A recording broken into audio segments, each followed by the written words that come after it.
сейчас до 15 лет третье место уже определился, да? Да? Колесников Виталий стал. А сейчас будет борьба за первое и второе место, да? Это у нас Васильев Вадим и Хуснеев Нияз. Правильно я сказала?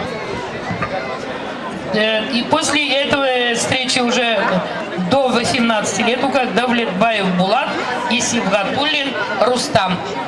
За первое место тоже. Итак, дорогие друзья, обращаем внимание. Хазыр кадрлы дуслар, біздің бәйремімізге ям берге, ям үстөрге келді. Бүтін Россия, бүтін Союз фестивальлары лауреаты жыршы Люция Мустафина.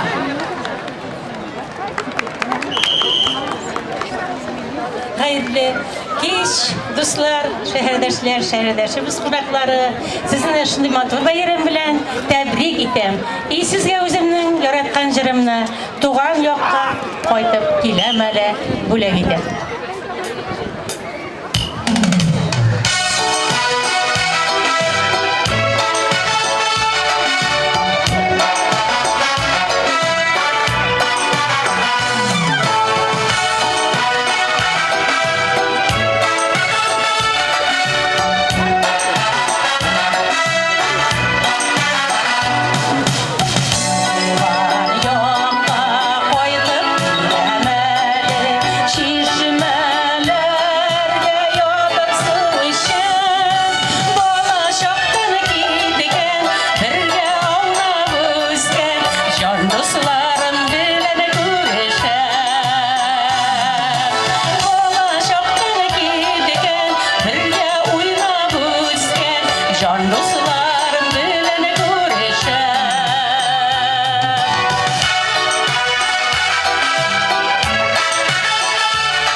Tuğan